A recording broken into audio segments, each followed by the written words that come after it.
Welcome to the Target Center in Minneapolis, where the Denver Nuggets and the Minnesota Timberwolves getting set to face each other in the first game of the best-of-7 first-round matchup in the West. And all eyes on Carmelo Anthony, the tremendous rookie who brought Denver into the playoffs, and Kevin Garnett, who has led the Minnesota Timberwolves to the #1 seed in the Western Conference. Dick Stockton along with Steve Kerr. D. Lynam is here as well.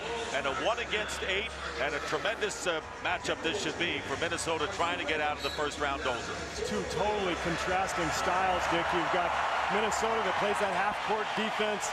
They shoot the ball well. They've got Sam Cassell and Latrell Sprewell making plays also. So Denver's going to have to try to create some havoc here. And our McDonald's starting lineups: Carmelo Anthony, Nene, Marcus Camby up front for the Nuggets, Vashawn Leonard and Andre Miller, their big free agent acquisition at guard. For Minnesota, Trenton Hassel will open up, along with Latrell Sprewell, Kevin Garnett, Irvin Johnson. The officials: Jack Dees, Mike Callahan, and Tony Brothers. Dick, Denver tonight, I think, really has to establish itself early, because Jeff Bzdelik told us before the game he's worried about this veteran Timberwolves team just taking the heart out of their club early on. And I think it's going to be important for Denver to start out early. Getting down low to Andre Miller. Miller's turnaround and hits. Andre Miller came in as the second leading scorer, started every game for the Nuggets, giving them the 2-0 lead.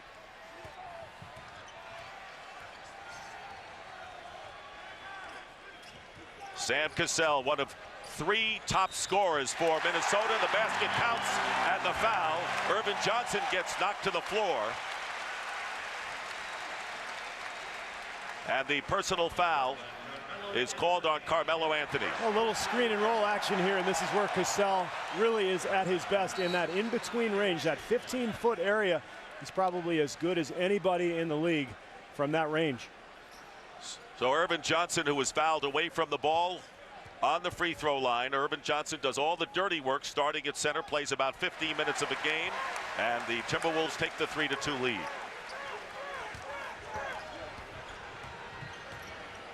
The Nuggets winning 14 road games, but won only 2 games against playoff teams this year. And slamming it through is Nene from Brazil in his second year, who said he was a little bit nervous coming into this first-time playoff experience. Dick, there is a different atmosphere in the Target Center this year. Their fans know this could be the season. I don't sense that they ever had that confidence before, but it's electric in here tonight. Sprewell misses a 3 from the corner, in the rebound by Carmelo Anthony. And Vashawn Leonard, long-range shot, and you'll be seeing a lot of 3s from Vashawn Leonard and Earl Boykins, who will come in. But with that said, Denver's coaching staff does not want the Nuggets to settle for jumpers. They want to attack this Minnesota team, get to the foul line. That's their only chance of really winning. Brendan Hassel with a turnaround. Best known for his defensive play, but Hassel has shot very well down the stretch for Minnesota. They've had so many nice additions to this club, and Hassel's certainly one of them. Great feed from Nene down to Carmelo Anthony, who gets his first playoff points. Nene, who is known as Nene Hilario, just going with one name this year in his second year at Brazil. Well, you know, some of the Brazilian stars, like Pelé, of course, one name. I think, you know, people, when they say Dick, they know that we're talking about you, too. That's right. Or Irvin right here. Misses the layup on a foul. Irvin Johnson. Well, Dick, you mentioned Trenton Hassel. Irvin Johnson's another guy, I think, who has been so important to this team. And I think the Timberwolves really found a perfect blend in the offseason. They've got their big 3 that provide the offense, but look at Irvin Johnson, look at Hassel, look at Mark Madsen off the bench. They've got guys who are going to defend, who are going to bring energy, and it's just a nice mix that they've put together. And Irvin Johnson on the line, the foul committed by Marcus Camby, and you're looking at Flip Saunders in his 9th year. And other than Jerry Sloan, he has coached longer with one team than any other coach in the NBA. And it shows you the stability that the Timberwolves have with Kevin McHale, who was his teammate at the University of Minnesota in the college days, that they have stuck, you know, in the good days and not so good days, although they have gone to the playoffs, just not gotten past the first round. I love that they've done that. I mean, it's so rare in the NBA these days. Most coaches are getting fired 6 months into their job if they're not doing well, but Minnesota's patience has paid off. They have established themselves as a great NBA team. Marcus Camby from long range ties the score at 6. Camby finishing strong in the last 10 games of the season, and finally healthy after several years plagued by hip problems. Here is Cassell pulling up for the jumper and hits. They got to fault Cassell because he has been the dagger in many teams of the threesome, including Garnett and Sprewell. Well, we've talked about all the additions. I think he's the most important one. As we've seen Nene knock down another jumper, but Cassell is the guy who's given this club a different dimension, and he's taken so much pressure off of Garnett. KG no longer has to make all the big shots. Turnover. Here is Nene trying to control it, and he leaves it out for Vashawn Leonard. Nearly 3 minutes gone by in the opening quarter, and Cassell all over Vashawn Leonard. Camby hit the first one from outside, hits another one. So the Denver Nuggets using their big people to hit from perimeter, opening up a 12-8 lead, hitting 6 of their first 7 from the field. Well, they're loose. You know, they're playing like a number 8 seed should play. Just loose, come out, have some fun, but be aggressive. Minnesota just struggling a little bit here at the start. Minnesota coming in with a 9-game winning streak, finishing the regular season with a flourish, as Kevin Garnett misses from outside, and Garnett still looking for his first points of the game. 2.5 minutes gone by, and there's the pushing foul as Trenton Hassel fouls Carmelo Anthony. It's going to be an interesting matchup. Hassel has established himself as one of the better defenders in the league. In fact, Flip Saunders earlier this season called him our own Bruce Bowen. But I think Carmelo Anthony's just too strong for him, and it'll be interesting to see if the young Hassel can stay with Anthony. Anthony making the tough pass over a lot of bodies to Nene, but the ball goes out of bounds. Over to the Minnesota Timberwolves. Jeff Bezdelik, who an intense coach who has adjusted his behavior according to many of the Nuggets. His future is up in the air, despite the fact that by getting in the playoffs is guaranteed another year in his contract. Sprewell misses from outside. Hassel giving the Timberwolves another chance. In and out. Irvin Johnson with the offensive rebound, and finally Kevin Garnett taps it in. Well, 3 tries from point-blank range. Denver's not going to get it done that way. This is not a good defensive rebounding club. Denver is not. They're good on the offensive glass, but the 24th in the league on the defensive boards. That could be a problem here. Second chance points could be major for Minnesota, and the turnaround by Andre Miller. So Andre Miller now with 4 points, hitting both of his shots, and a timeout called by Flip Saunders. So just the start of things, and what a way to start. 40 games in 40 nights on TNT. This is where the playoffs are played, and we had a thriller in Game 1 on Dwayne Wade's winning shot, and a Denver 4-point lead over Minnesota in Game 1, the final Game 1 of the opening weekend. The 2004 Western Conference Finals, only on TNT. The 2004 NBA playoffs on TNT, brought to you by Southwest Airlines, official airline of the NBA playoffs and finals. By Chrysler, inspiration comes standard. By Miller, vote Miller for president of beers. And by the new Sprite Remix Berry Clear. Here's Kevin Garnett, who is headed for the MVP award by all sources, having a brilliant campaign and the leading rebounder in the league, the first time any member of the Timberwolves ever won an individual award, averaging nearly 14 a game. And 3rd in the NBA in scoring, and obviously a great shot blocker, just like Marcus Camby is. But Garnett has the total package, and I think he is well deserving of that MVP. I think the only guy who could really make a claim for the award possibly is Tim Duncan, but he missed 13 games this season, and I think even Greg Popovich agreed that it's Kevin Garnett's award this year. Yep. Cassell guarded by Leonard with 9 on the shot clock, and here is Garnett. Garnett spinning his way, and with a pump over Camby. Camby played him extremely well, and Garnett with only 2 points on 1 for 4 shooting early on. And nearly 5 minutes gone by in the opening quarter. Boy, Camby can make life difficult on a lot of people out there. He's so long and can block shots and harass people defensively. Garnett getting the rebound on Carmelo Anthony's jumper. Nuggets leading 14-10. Minnesota took 3 out of 4, but the Nuggets won the last meeting of these teams on March the 24th. Trenton Hassel given the outside shot by Camby, comes up empty, and it winds up into the hands of the Timberwolves again. The three by Cassell. Sam Cassell hitting the three-point basket.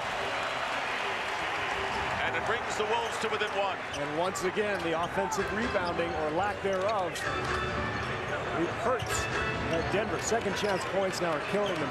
And it's been a problem all year for them, protecting that defensive board.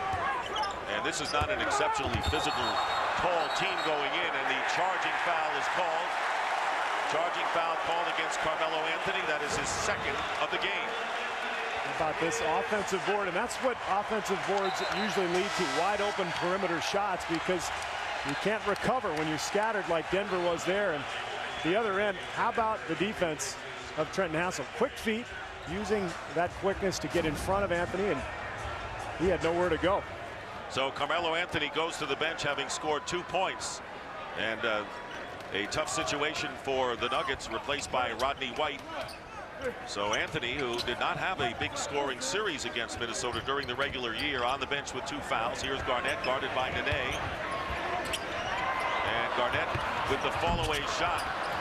And Leonard getting the rebound. But Minnesota really clawing and fighting for every offensive board. Physical game so far. Garnett, he's been off balance on a couple of his shots, getting pushed around, but they don't call that in the playoffs. Great block by Garnett. Timberwolves getting it done with defense as they did the last 14 games of the year, and traveling called against Kevin Garnett. Off to a 1-for-5 start from the field is Kevin Garnett in the 1-point game.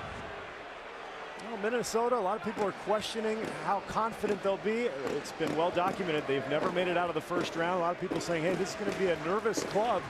So far, they do look a little nervous. They do look a little tentative here at home. And the home team has won every game thus far of the playoffs, the first game of the weekend. And the Denver Nuggets with Nene driving in, going out to Camby. Camby hitting another from outside. So Marcus Camby uncovered from the perimeter. Has hit his first 3 shots, and the Nuggets are up by 3. Well, it's not going to last. I mean, Denver did not shoot well against Minnesota in the regular season in the 4 games. In fact, nobody did. Minnesota has a great defense, but as we see Cassell get to the rim, but Denver's key is not going to be just knocking down shots, but getting out on the break and creating some turnovers and getting into the fast break situations.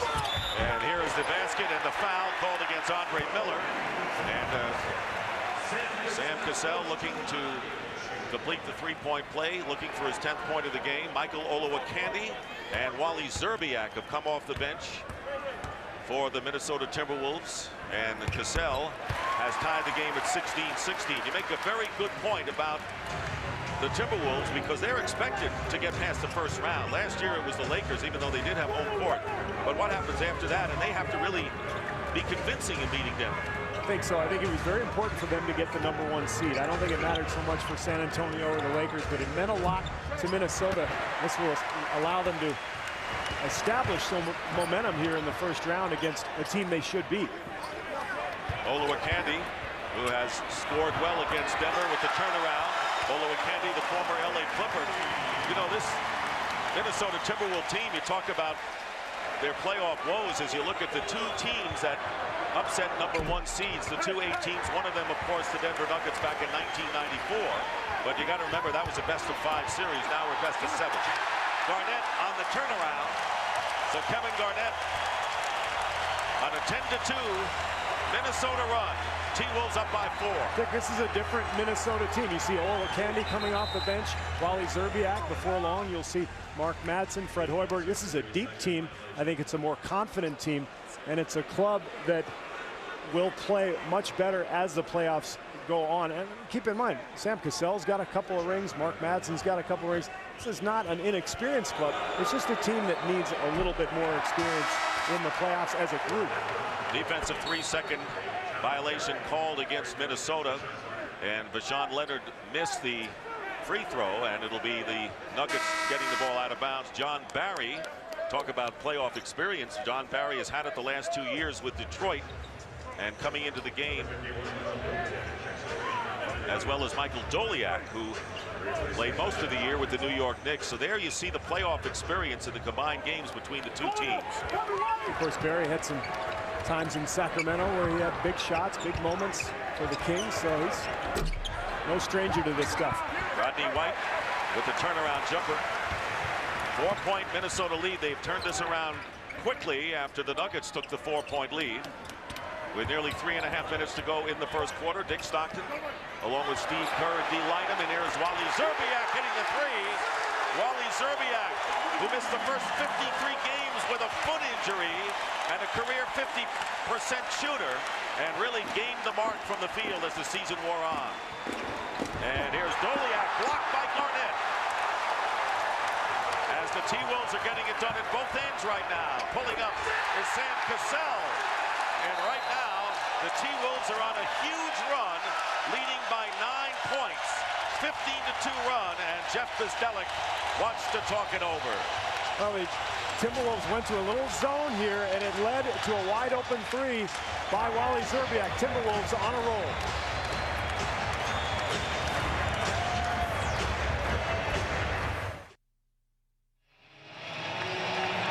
We welcome you back to the Target Center, and we tell you about the weather in Minneapolis throughout this day. Tornado watches, severe weather, and it did have an effect on this game.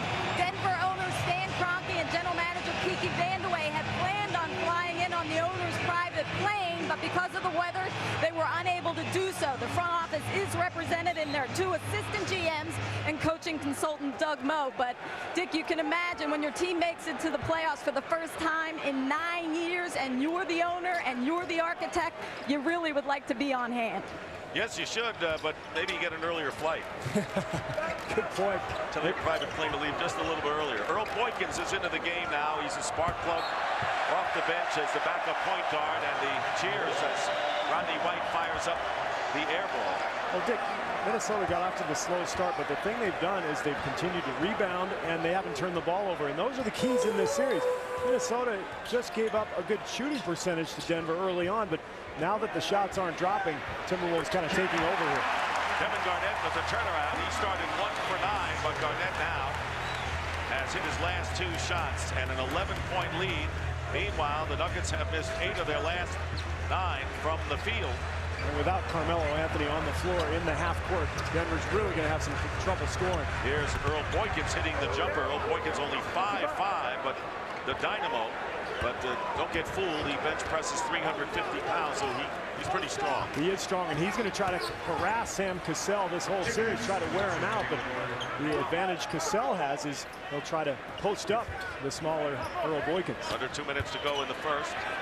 And Doliak defending Garnett, but Garnett can do no wrong now. Kevin Garnett and a 19-4 run for Minnesota. What did Jeff Bzdelik say about fearing the first quarter tonight? He said he was afraid that the Timberwolves would just take their heart out, and his club got out to a nice start, but they are at risk right now of getting blown out of this game. Rodney White with an air ball and a misfire, and Garnett again against Camby, looking for help, but the pass is picked off by White. And here is Barry firing a 3. White getting the offensive rebound, and it's blocked inside. And it was Olowokandi who got a piece of that. And 1:14 remaining on the clock. Take a look at the block by Olowokandi. Rodney White getting the offensive rebound, and what a luxury. Actually, the block is by Sprewell, but what a luxury for Flip Saunders to be able to bring in this big guy coming off the bench along with Wally Szczerbiak. As I mentioned before, this team is so much stronger than it's ever been. Derek Martin defending Boykins, the backup point guards, and Boykins is 2 for 2 from the field. And the T-Wolves are up by 9 as we have under a minute to go in the first. Well, this is going to be an interesting situation throughout the postseason for Minnesota. Troy Hudson is injured and not available for the playoffs. Derek Martin didn't play a whole lot. We'll see how effective he is. Doliak tried to front Garnett and got burned in the process. And Kevin Garnett with 10 points after the slow start. 5 of 9 from the field and a 31-20 lead. Here is White for 3. And Barry recovers near midcourt. Live TNT NBA Spanish language feed is now available via SAP. Barry with the runner drops through. Well, the Nuggets are going to need more of that, especially without Carmelo on the floor. They're going to have to find some people to score in the half court because they're just not creating the havoc defensively that Jeff Bzdelik needs. 3+ seconds differential between the shot clock and the game clock. The Timberwolves have hit their last 8 from the field. 1 on the shot clock, and Derek Martin missing the 3 with 2.4 left on the clock. So welcome to the playoffs. After a 9-year drought, the Denver Nuggets run into a late first quarter buzzsaw by the Timberwolves. Well, this is a #1 seed, and maybe people aren't giving Minnesota the respect they deserve, but this is one of the best teams in the league, without a doubt. And Carmelo Anthony saddled to the bench with 2 early fouls, and the pass trying to save it. Time runs out, and Camby with a desperation shot off the backboard, and that'll do it. So the Timberwolves end the first quarter on a 19-8 run, and it's Sam Cassell who was perfect from the field, hitting all 5 shots and leading Minnesota with 12 points. So we've completed 1 quarter here at the Target Center, and the T-Wolves target immediate one, get out of the first round, and they lead after 1 quarter, 31-22.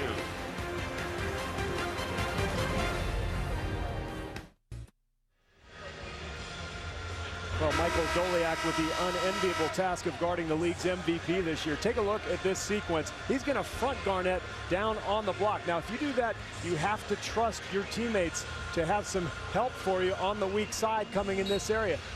Kevin Garnett's too long and too big and too athletic in order to let that happen without some help. Look at this. Nobody's there. Finally, Earl Boykins comes over, 5'3". That's not going to get it done. I'm sure Jeff Bzdelik talked about that in the timeout. You better get some weak side help if you're going to try to front this guy. He's too easy of a target to hit over the top. Otherwise, he'll drive you crazy for as long as the series lasts. The Nuggets actually led 14-13 when Carmelo Anthony went out with his 2 fouls nearly halfway through the first. T-Wolves went on an 18-8 run the rest of the way. Carmelo Anthony back in the lineup as we start the second quarter. And Marcus Camby getting the rebound. Earl Boykins. Nene has it in the corner. Plenty of time on the shot clock. And Camby, who's been effective from outside, not this time. And Derek Martin wins the fight. Dick, I've been so impressed with Minnesota's ability to get back in transition. Now, Denver's the #1 fast break point team in the league. So far, Minnesota's held them in check. Sprewell hitting the jumper, and defense is what Flip Saunders said was the keynote down the stretch. In their last 14 games, they lost only 2 of those. They held the opposition to 84 points a game. They're one of the best defensive clubs in the league now, and frankly, they're playing a lot like the San Antonio Spurs, and that's a pretty good blueprint. You know, you've got a team that rebounds well defensively. You've got a team that holds people to the 4th lowest field goal percentage defense in the league. And then they're great in the half court offensively. They've got the stud in Garnett. So it's a lot like the Spurs blueprint. Olowokandi on the foul, and here is the Western Conference bracket once again. Kings, Spurs, and Lakers all winners. And the game 2s tomorrow night, the Spurs and Grizzlies will play the early game, and the Lakers and the Rockets on TNT, the late game. Carmelo Anthony, 1 out of 2 from the line, and Minnesota leading by 10. People questioning whether the makeup of the Timberwolves tough enough to advance as far as they'd like. Here is Wally Szczerbiak off the rim, tipped in by Olowokandi. That's pretty tough. Great second chance effort by Minnesota, paving the way here in this first half. That's been a problem for Denver this entire first half. And we talked about it. They're not a great defensive rebounding team. They're giving up too many second chance opportunities. Camby leaving it in the corner. Olowokandi playing Nene tight with 3 on the shot clock. Nene fires it up, and it's an air ball. Fred Hoiberg into the game, and he has shot very well against Denver in the regular season. Steal by Nene. Good play by the second-year player out of Brazil, and Anthony firing up and missing the 3. And it's important for Anthony not to try to do too much with his team down. I think so, and it's important for him to get to the rim too. He's so good at penetration. Remember, Jeff Bzdelik said we've got to get to the foul line. Only 3 trips so far for Denver. And Wally Szczerbiak from Derek Martin. Szczerbiak has 5 points. Zerbiak used to be the second leading scorer behind Garnett. Now with the additions, Zerbiak comes off the bench. Timeout called by Denver, trailing by 14 points. It's the biggest deficit that the Nuggets have faced in this game. 9:48 remaining in the first half. Now Zerbiak, he's had the hot hand here in the second quarter. New weapon off the bench for Flip Saunders. Here's tonight's Bud Light around the league, and LeBron James and Carmelo Anthony, the Rookie of the Year candidates, although all the reports coming out today says that LeBron James has won it and will be awarded it Tuesday. It's the first time I ever heard an award really leaking out that early, if that's the case, Steve. I think it's a shame. I think Anthony deserved at least a tie. You know, there have been 3 ties in the history of the NBA in the Rookie of the Year balloting, and this guy's in the playoffs. Now, LeBron deserves it too, but I would have liked to have seen both of them given recognition for the great seasons they've had. And not since David Robinson has a rookie led a team in scoring going back into the playoffs. Right now, Anthony has 3 points on 1 for 3 from the field, and now missing his 4th shot as Hoiberg gets the rebound. So in the game right now, it's Hoiberg and Cassell in the backcourt, and up front it's Zerbiak, Olowokandi, and Mark Matson making his first appearance. The former Laker, who has 2 championship rings and traveling called against Zerbiak, turning the ball over. Boykins and John Barry at guard, and up front Anthony Nene and Camby for Denver. Well, we know Denver's going to struggle in the half court, and Minnesota now has gone zone several times here in the first half. I think it's confounded the Nuggets a little bit, and they're settling too easily for long perimeter shots. And Denver 0 for 6 in 3-point range, so they have still looking for their first long-range shot basket. Now they're 0 for 7, and the ball knocked away. Last touch by Camby, and it goes over to the Minnesota Timberwolves. Minnesota shooting a rousing 55% from the field and 36% for the Denver Nuggets during the regular season. In the 4 games against Flip Saunders T-Wolves, Denver shot only 37%. Well, remember, they got off to a quick start here. They made 8 out of their first 10, so they are on a huge cold streak here. Half of the first half, most of the second quarter, and the rebound by Anthony, the outlet to John Barry. Barry leaving it for Camby, who puts it through. Pretty play by the Nuggets, and they got up and down in a hurry. And those are the first 2 fast break points for the Nuggets in this game, something they desperately need if they're going to be competitive in this series. And they're going to need more of Marcus Camby, who was 4 of 6 and 8 points thus far, but Cassell coming back with a turnaround. 14 for Cassell, the game's high scorer. Well, a lot of teams, Anthony just throws the ball away. Terrible mistake, but look at this alley-oop. Camby, look how high he is above the rim. And a beautiful feed by John Barry.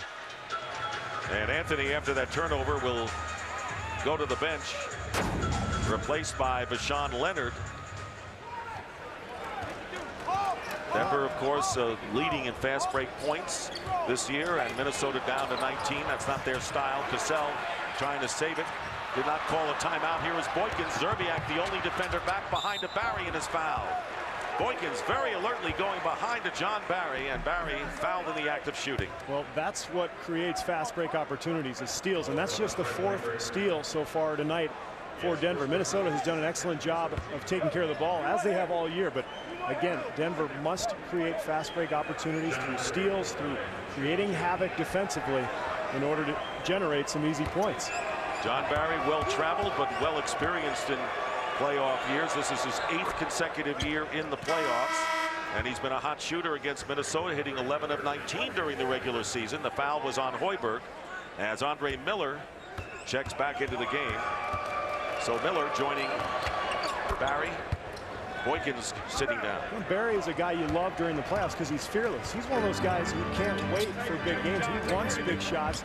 He's going to take them, and he believes he's going to make them. Kevin Garnett on the bench right now, and Minnesota trying to maintain their lead with under 8 minutes to go in the second. Olowokandi, who likes to put it up at the center position. Matson fighting for the ball, and a loose ball foul called against Denver. Matson was going after the ball, and the foul called against Marcus Camby, so 2 on Camby. Well, let's take a look at this. Camby had good position, but watch him hook Madsen with the off arm right there. You see that hook? That's a great call, and Madsen, again, an energy play. It doesn't show up on the box score, but kind of play that helps his team win. Here is Driving in is Hoiberg off the rim, and the rebound by Nene. Denver likes to push it up. Fast break it. They are not effective as a half-court team, as the Timberwolves are. Right now, Denver a little bit out of sync here after that hot start. Again, Minnesota just forcing the half-court situation. And Leonard with the basket and the foul. they take advantage of a nice little back screen there by Nene, and Leonard ends up with the shot. They're going to need more half-court execution here in order to stay in this game. A little screen there, you couldn't quite see it. Freed Leonard from Szczerbiak, and then he not only draws the foul from Szczerbiak, but draws a little chin with his elbow, too. And that's one of the things that Jeff Bezdelik told his team. You know, you're going to get hit in the face, you're going to get knocked down. It's the playoffs. Don't worry about the officials, just play. It's playoff basketball. Well, he wants them to be physical, too. He really believes that his team has to be the aggressor. And I don't know if we've seen that yet tonight. Maybe in the last couple of minutes here, Denver trying to pick it up. Here's Szczerbiak working against Leonard, has a little size advantage. And the offensive rebound by Matson, and Nene finally grabs a rebound.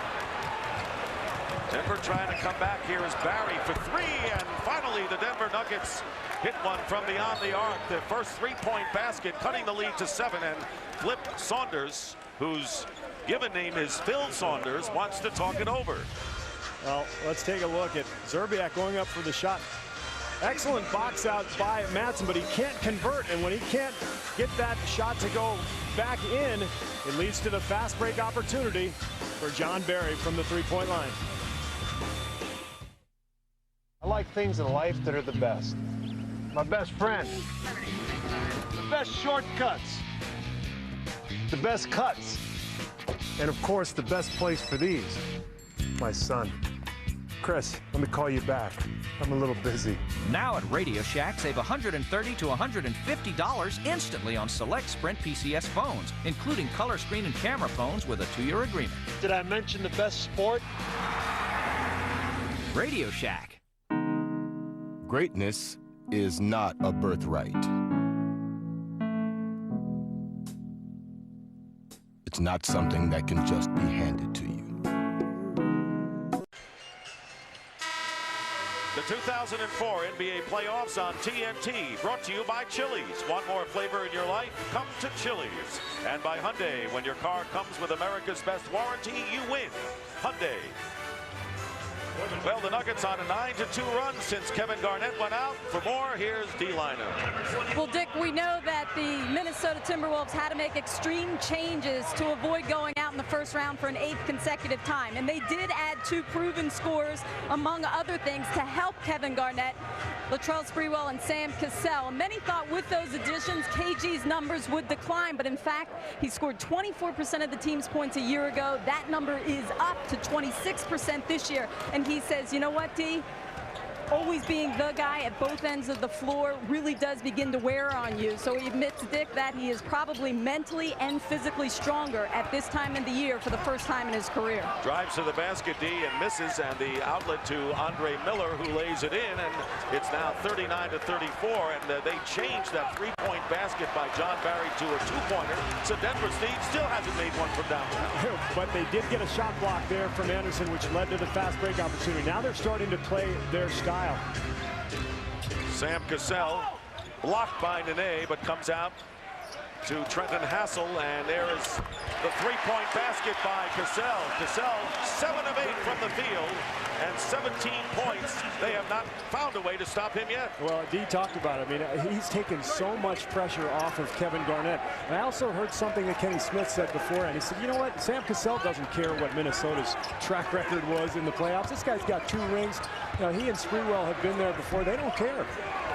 9 new faces on the Minnesota Timberwolves. Only 3 players really know what the past miseries in postseason were like. And the other thing that Charles Barkley said, which was right on the mark, and by the way, we should mark our calendars since Charles said something that was on the mark. But he said, you know what? He said, hey, listen, they've never been the favorite in these playoffs. You know, 7 times they've lost. They were never the favorite. Last year they had the home court, but everybody favored the Lakers. So they were never supposed to win before. Going out is Olowokandi, and Irvin Johnson checks back in. So only one thing he has ever said has been on the mark. Two, actually. He said something that was accurate back in February. I just can't remember what it was. Garnett from outside, and Irvin Johnson does the dirty work and cleans up and gets a new possession for the Timberwolves. 5 minutes remaining in the first half. Here's Sprewell. The three-pointer is missed. Irvin Johnson getting it to Garnett. And right now, the Timberwolves are going at will against the Nuggets on the offensive glass. How demoralizing must this be as Garnett gets the layup, and it's a 10-point lead again. Dick, Minnesota is the 25th worst offensive rebounding team in the league, but they are killing Denver here on the glass here tonight. 15 rebound edge by Minnesota already with under 4.5 to go in the opening quarter. Nene against Irvin Johnson, and it's blocked by Cassell. 2 on the shot clock. Barry with a desperation 3. And right now, Denver is totally out of sync. And I wonder if their owners, who had the weather problems with the plane getting late, decided to go back. Maybe they're happy about that.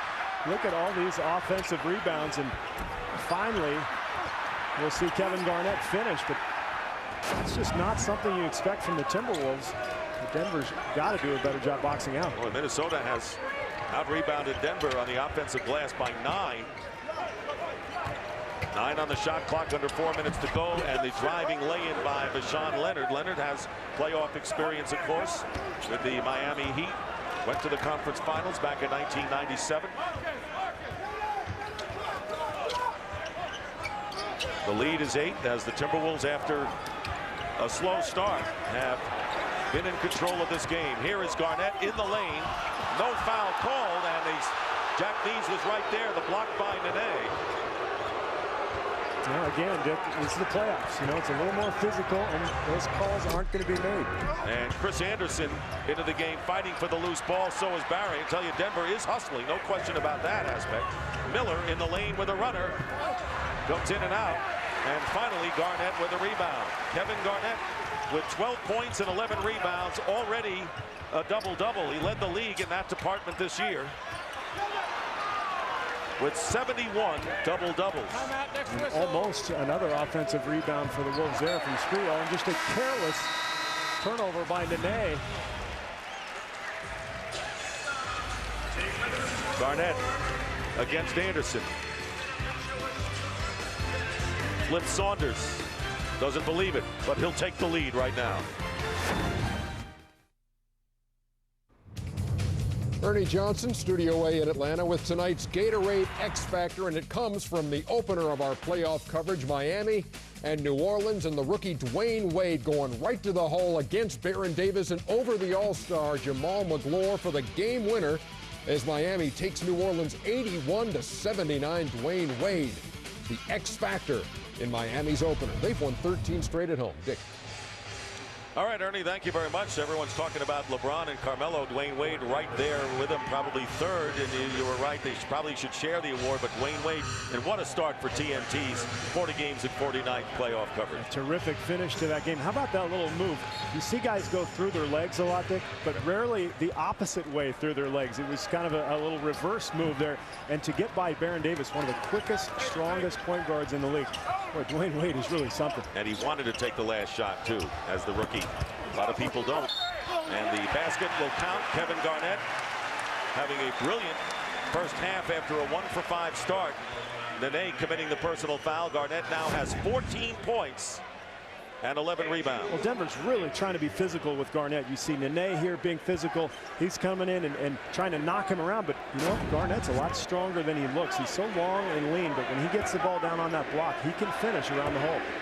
You know, a lot of guys are coming out of high school right into the NBA, and he happens to be the model of all of them as far as his maturity. In fact, in his first year, remember Flip Saunders told Kevin McHale, he's, I think, the most mature guy we have is the 19-year-old. You know, there are a lot of great players who've come out of high school. I don't know if there are any who are that mature. You know, this guy, his teammates love him. He handles himself with class, with dignity. He respects the game, and he is just a model citizen for the NBA. Vashawn Leonard getting the driving layup. It is a 9-point lead with 2:12 remaining as Cassell driving in, still controls it.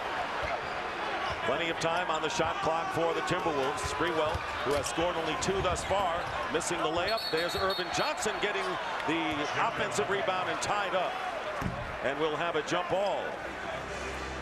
Well, if you're wondering, the big three of Garnett, Cassell, and Sprewell have a total of 34 points thus far, and they average nearly 61 in a game. You expect that from Sam Cassell in the playoffs. We've talked about his experience with Houston winning 2 titles. Remember, as a rookie, just like Dwayne Wade, Sam Cassell was hitting huge shots in the playoffs, so he loves this atmosphere here tonight.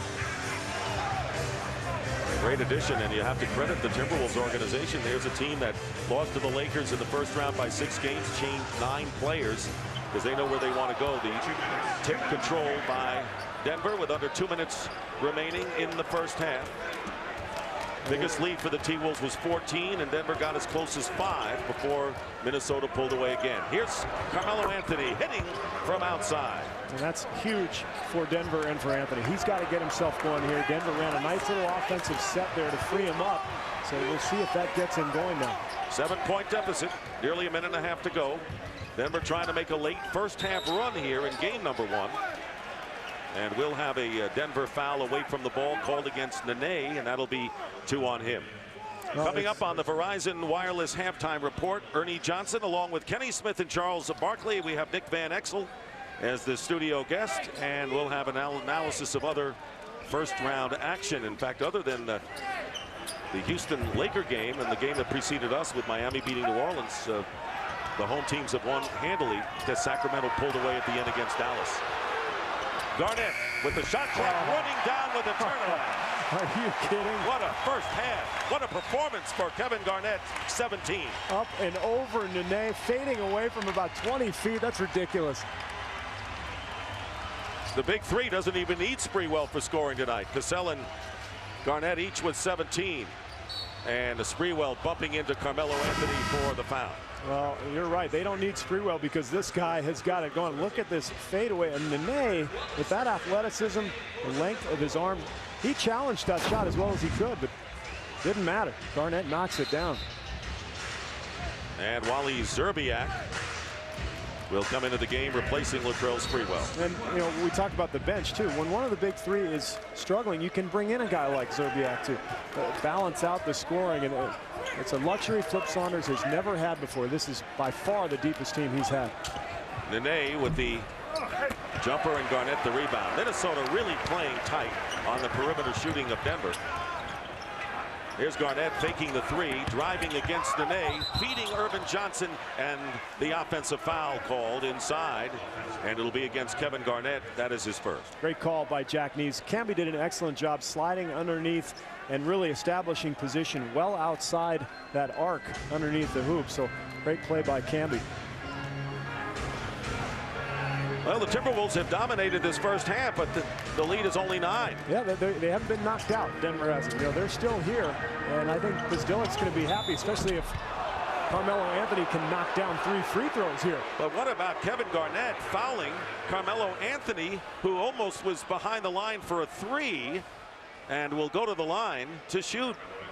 Well, Garnett, it will be 3. And doing a great job of challenging the shot, but you can't allow your momentum to carry you into the shooter. That's actually a call you don't see very often because he released the ball before Garnett got to him, but Anthony, the beneficiary of the call, let's see if he can knock down these last 2.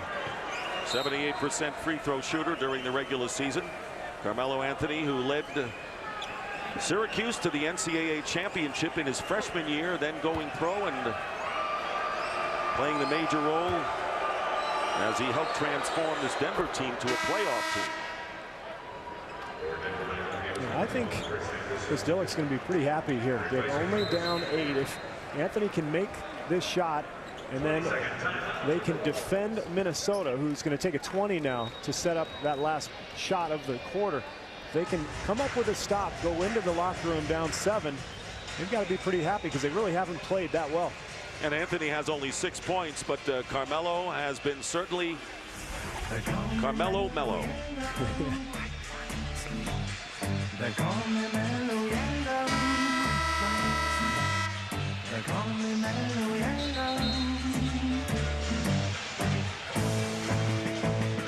never played more than 35 games in a season, and he was better by far after the All-Star game than before.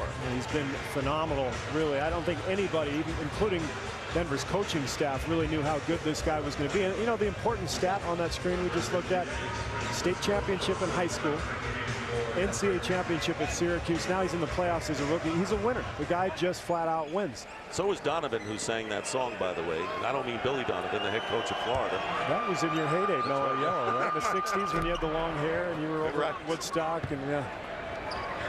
Got the wrong guy. That wasn't you?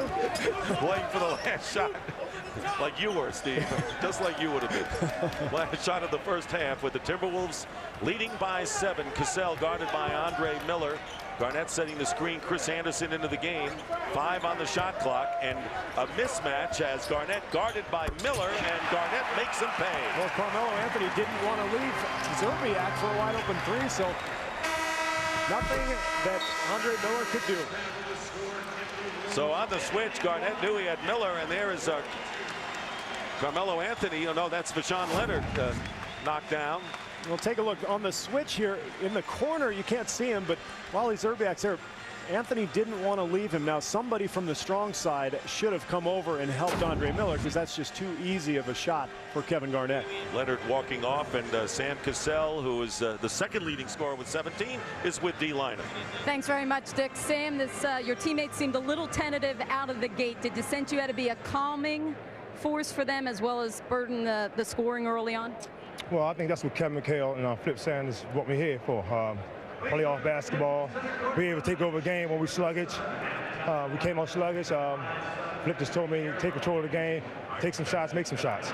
Any one area, either end of the floor, that you'd like to see you guys adjust that you think would help you blow this open? Well, our defense tested, you got to pick up even more in the second half. I think we're looking forward to the second half, and we come with that strong defensive effort, we'll win the game. Thanks, Sam. Good luck in that second half. Appreciate it. And we know he has 2 rings, and he certainly looks like a playoff-tested player here in the first half, Dick. D, an all-star for the first time in his career in his 11th year. Kevin Garnett scored the last 9 points for the Timberwolves. He leads them with 19 points, 51-42. And right now to our studios, Ernie Johnson, Kenny Smith, and yes, Charles Barkley.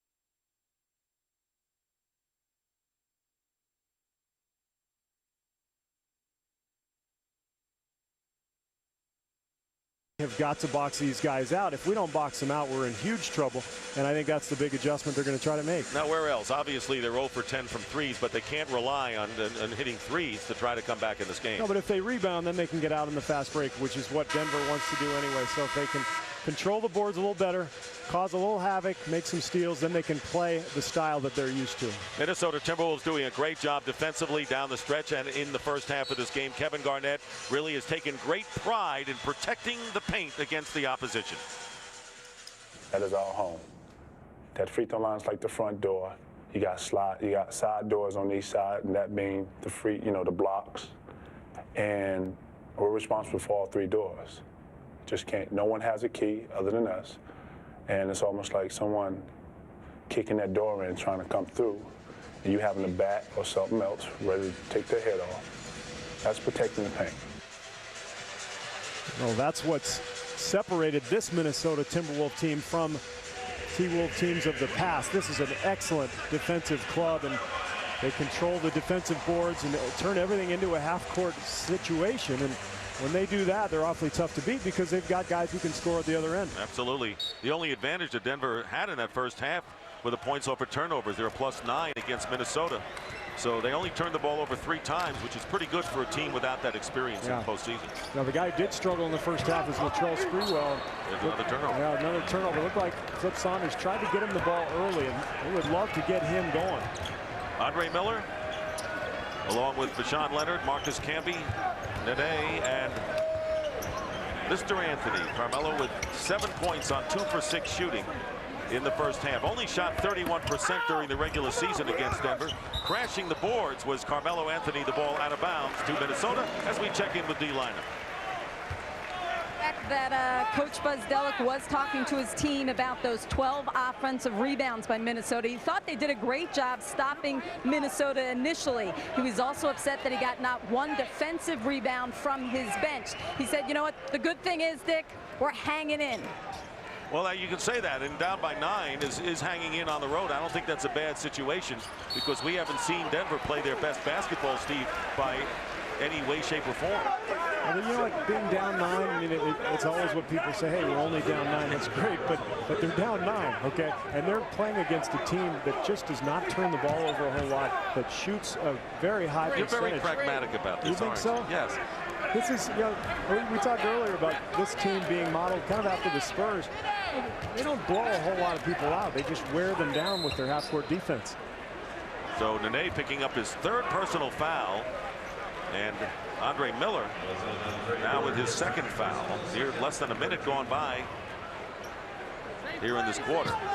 When Nene really trying to be physical with Garnett, he's got to be careful. Garnett picked up double team with Miller and Nene.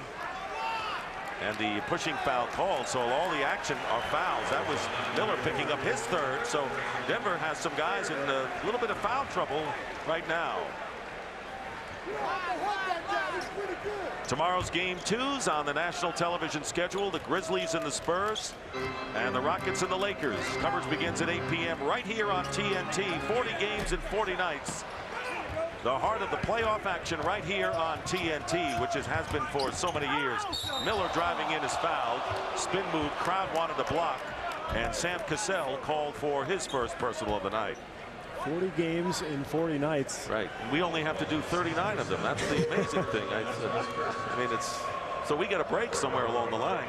It's great, though. You can just sense the atmosphere in these arenas, you know, around the league. People are so excited. And I know I'm excited. The Timberwolves fans, I think, sense that this is the first time that they could really do some damage here in the playoffs. And as you pointed out, it's not just so much getting past the first round. You figure you're going to beat the number 18. But the next round, then you got to worry about it. They'll play the winner of the Sacramento-Dallas series in that 2nd round. And no, who knows? This is the year that Minnesota really makes the giant step. That's a lot better than playing the Spurs or the Lakers. I think they got a really favorable draw, and I think it'll come in handy because they can build some momentum and some confidence as they go through this. How about the confidence of Kevin Garnett? 21 points in the turnover. Cassell for 3, hits it. 5 points in a matter of seconds. Talk about taking the air out of the Denver balloon. It's happening early here in the 2nd half. Boy, critical turnover. You just can't do that against a great team. And another turnover. Trenton Hassel picks it up. Cassell for 3 more. He's got it. Sam Cassell back-to-back threes after Garnett's turnaround. And it's a 59-44 game, the biggest lead for Minnesota, and a 22nd timeout called by Jeff Buzz-Delic. An 8-0 Minnesota spurt. You know, Sam Cassell, one of the best shooters in the league, and you know, when you turn the ball over, that's what happens. You get guys wide open at that 3-point line. Denver just can't do this. They've got, every possession is critical, especially against a team like Minnesota that you know is going to defend every play. So they're just shooting themselves in the foot right now. And here that's 15-0 on 3-point scoring in this game for Minnesota over Denver. And this is exactly what Minnesota wanted to do, to take any hope out early as far as stealing game 1. A great play by Sprewell there, knocking the ball loose. Of course, just before that, we saw the MVP scoring and then stepping in front of the offensive player making the steal. That led to 8 points in about 30 seconds here. Unbelievable. Exactly. So what a stunner. There is Kevin Garnett, who has 21 points. Sam Cassell, because of the threes, has 23. Here is Andre Miller losing it off his foot. Another turnover.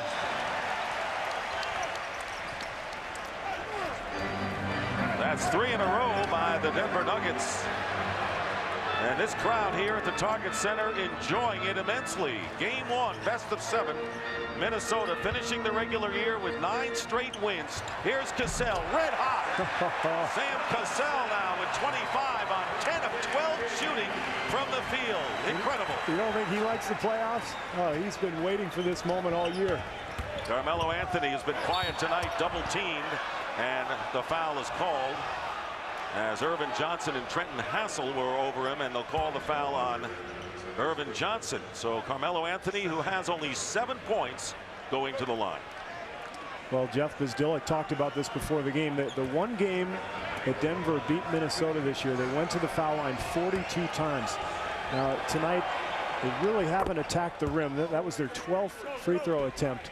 And I just feel like they've been settling a little bit too much. We just saw that graphic, 0 for 10 from the three-point line. They're settling a little bit too much for that perimeter jumper.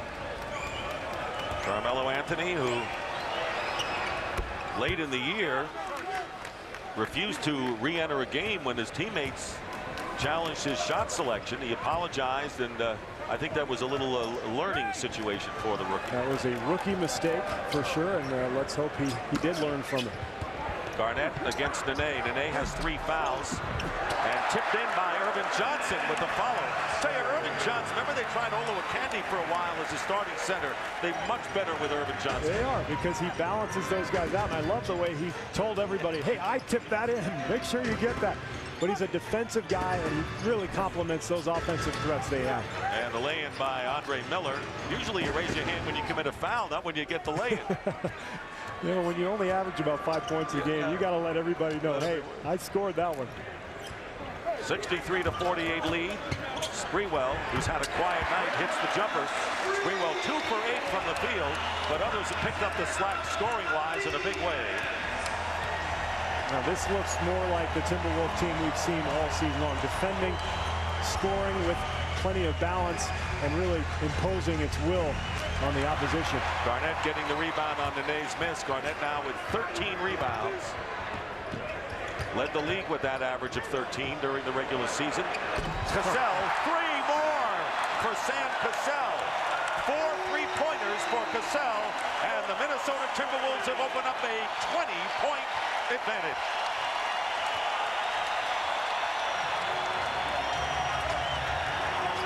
And Hassel staying with Carmelo Anthony, working his way in. And the rebound taken down, Cassell. Shoot it, Sam, shoot it. Why not? Going behind, great backdoor. Garnett from Johnson. Pretty play all the way around. Cassell, Irvin Johnson, and Kevin Garnett with the basket, and a timeout called by Denver. This looks like the #1 seed, doesn't it? And it looks like they're playing the #8 seed. Yeah, it does. Denver's inexperience is showing. They're turning the ball over. 19-4 run by the T-Wolves, way out in front, 70-48.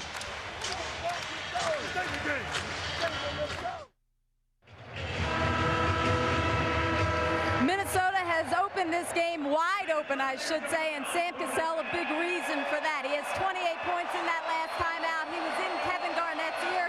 He's fired up. And there's a reason he came to Minnesota. He tells you, the organization tells you, because they believe he can help them get to the ultimate crown.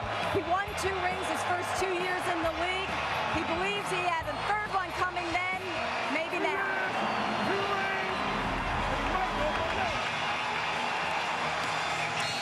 Well, it didn't come right after that, but he could get it this year. There are actually a number of guys in the building that have rings. It's a little lopsided. Minnesota's Sam Cassell has 2 rings. Mark Manson has 2 rings.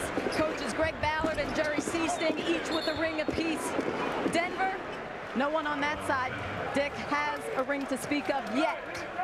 My partner, Steve Kerr, has a few, in case they want to borrow some for a while. You know, a lot of people get rings. I mean, we can talk about team doctors having rings. There are plenty of people who get rings, but it's the guys who actually are on the floor making shots. I mean, Sam Cassell, he made big shots in the finals, and that's why they brought him here. You mean the night watchman doesn't? He gets a ring too, but I didn't feel he was as instrumental in the process. Well, nobody barged into the gym when he was there. Here is Vashawn Leonard from outside, and the rebound by Garnett. Sam Cassell, who D-Lineham had a very good profile of 11 for 13 and 28 points. His playoff career high is 33, so he has a great shot at that. when he was with the Milwaukee Bucks. He's been traded 5 times, so Cassell has worn a lot of different uniforms. Well, he's been traded 5 times. You have to ask yourself, well, why? This guy's a great player. The knock on him has always been that he shoots too much. And frankly, if you go 11 for 13, you might as well shoot every time. But he's also 5th in the NBA in assists this year, so he's not just a one-dimensional player. Nene held on to Garnett, and Garnett went past the hold and went in and got fouled anyway. Nene said, look, you know, I'm just going to hold you. You're not going to get the shot off. Nene's 4th personal here. Well, this is part of Denver's philosophy in this series. Be physical with Garnett. Now, Garnett is too good for that type of play to back down, so he's going to take it right to the rim, and Nene is going to be in foul trouble this entire series if he continues to play him that way. You mentioned the many trades involved in Sam Cassell's career. You know, he was once traded for Charles Barkley. He went from Houston to Phoenix back in '96 along with Robert Horry and 2 others for Sir Charles, and a #1 draft pick in the future at that time. And he's played for Dallas and New Jersey, Milwaukee, as you mentioned, but I think this is the perfect situation for him. He's a lot wiser now than he was early in his career, but he's the perfect complement to Garnett because he takes the pressure away from Kevin in terms of having to make plays every time down the floor, which is what he had to do for years. Absolutely. And Garnett missing both free throws. Chris Anderson replaces Nene on the bench with 4 fouls. Anthony trapped by Hassel and Cassell, but gets it into Andre Miller. Good pass by Anthony under siege. And great finish by Miller with a little reverse, but you can see Minnesota just attacking Carmelo Anthony, making things very difficult for him. 20-point lead. Now Camby's got the unenviable task of guarding Mr. Garnett. The ball tipped away out of bounds and last touched by the Nuggets. Well, take a look at what they're doing to Carmelo Anthony, surrounding him with 2, sometimes 3 people. Finally, he finds the open man here, but that's frustrating for a guy who's used to scoring big numbers. Not a bad strategy because he is their go-to guy. You stop the go-to guy on an inexperienced team, that's going to be a big advantage. Chris Anderson getting the rebound. And he's also a scorer. He's not really a distributor, so make him do what he's not comfortable doing, and you're going to have some success. Anthony going in, no foul. Pretty basket and a foul. Carmelo Anthony, after several forays to the hoop, utterly determined that time, gets the basket, and Irvin Johnson committing the personal. Oh, this is where Carmelo Anthony is at his best, going to the rim, using his ball handling skills, his strength, and then of course his beautiful touch around the hoop. Look at this shot up and over Irvin Johnson. Now they try to finish off the 3-point play. And Anthony does. He has 12 points on only 3 of 8 from the field. 70-53. Dick Stockton, Steve Kerr, D. Lynam with you. Game 1 of the best-of-7 opening round matchup between Minnesota, the #1 seed in the West, and Denver. And the Minnesota Timberwolves breaking this thing open in this 3rd quarter with a great exhibition like that. Cassell from 3 and Garnett all over the place getting the basket. He has 25 points. And a chance for another 3-point play. Well, foul was on Camby. Up and over 2 shot blockers right here. He may get away with a travel. You'll see here he kind of takes a little bunny hop right there. You can't quite see his feet, but beautiful finish. Long arms. I mean, it's just amazing when you see this guy up close, just how long he is. And he is a wonderful finisher around the basket. That Cassell, who played with some great players, said that as far as Garnett is concerned, he's the 2nd best player I've ever played with Hakeem Olajuwon After being #1. yeah. It's high praise. 5:40 to go as Chris Anderson inside missing the lay-in. Another rebound for Garnett. He has 15. Led the league in rebounds this year. Will take the shot. No one picks him up. Camby got hit in the face. 20-point lead for the Timberwolves with 5:20 remaining in the 3rd quarter. Anthony driving in. Rebound Anderson. I'm not sure how he didn't get a foul called on that one. Sprewell doesn't go for Bashan Leonard's fake, and Anthony loses it to Sprewell. Great defense by Minnesota. Sprewell fouled by Marcus Camby, and that'll be 4 on Marcus Camby. What a great sequence for Minnesota, just flying to the ball. You can see using their speed and shot blocking ability around the basket to intimidate people, and then it finally culminates in the steal by Sprewell right here. And Camby now with 4, and Nene has 4. So the big people in the lineup for the Denver Nuggets in foul trouble is Sprewell shooting 2 as Michael Olowokandi and Wally Szczerbiak check back into the game. And here's where depth really becomes a factor. They've got Denver down in trouble, and now you come in with a fresh Wally Szczerbiak, a fresh Olowokandi, and you've got all sorts of other options on the bench as well. This game is basically being played to the exact tempo that Flip Saunders would like it to be. And a good start before the home fans. Camby goes out with the 4 fouls, and Francisco Elson, who is a rookie from the University of California by way of the Netherlands. Remember Rick Smits, another Dutch player in the NBA, played in Europe for the last 4 years. So Elson in the game for the first time. Under 5 minutes remaining in the third. Garnett guarding Anthony at this point. Deshaun Leonard, Elson, and Chris Anderson missing.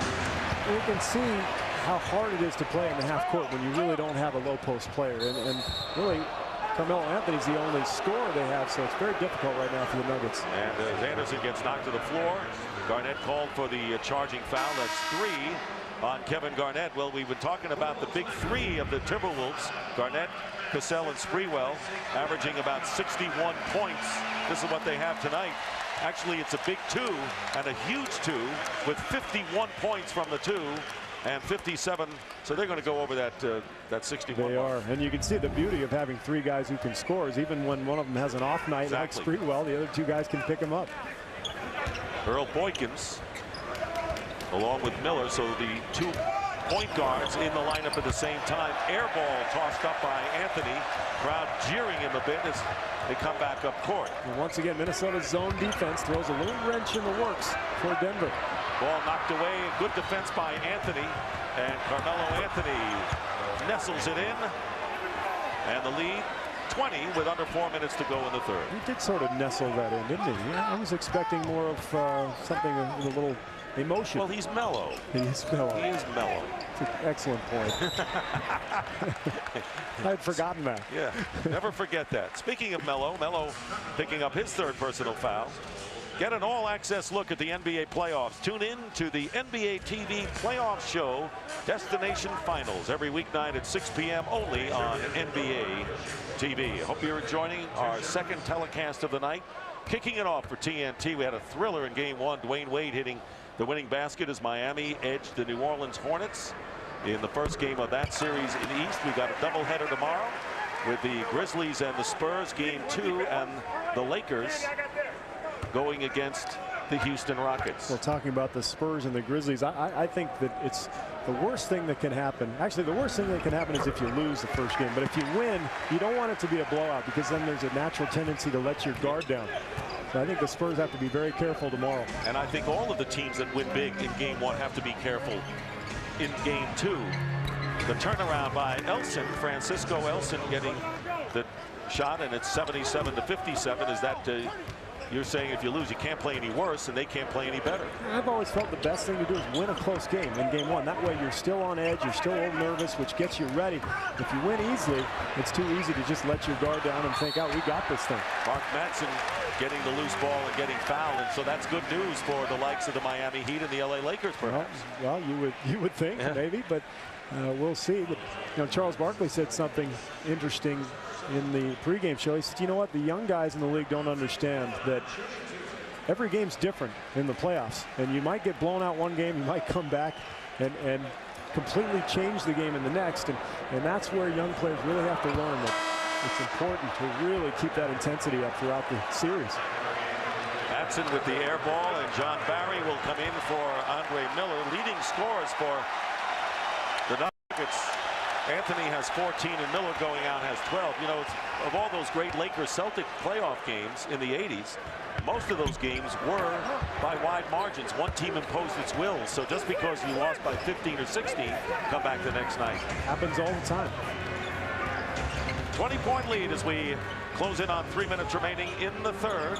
Dick Stockton, Steve Kerr, D lineup from the Target Center, and Carmelo Anthony's fall away And Anthony getting into rhythm now, has 16 on 5 for 12 shooting. Well, big scorers have scoring nights even when they don't have great nights, and that's why Carmelo Anthony is going to be such a big scorer in this league. He's not having a great game tonight, but when you look at the box score at the end, he'll have 20 points and maybe 8 or 10 trips to the line. Timeout called by the Timberwolves as Sam Cassell was defended by Boykins, who came up to his belt.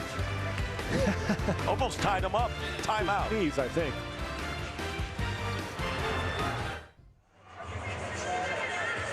Minnesota continues to have a healthy lead as we near the end of the third quarter. Courtside, we are joined by Trey Schwab, who spent 7 years as an advanced scout before going to Marquette as an assistant coach. And Trey, these last 8 weeks have been incredible for you. You have had a lung transplant, you had a heart surgery after that. Please tell us what it's been like. I had a couple miracles right in a row. I got very fortunate. I was on the list for about 2 years, waiting on the lung transplant, and then had a little flare-up and had to have some heart surgery, but got through everything okay and just trying to get back to full strength now. Many would say I just feel good enough to be healthy. You're actually out of the hospital and here at a Timberwolves game. Why?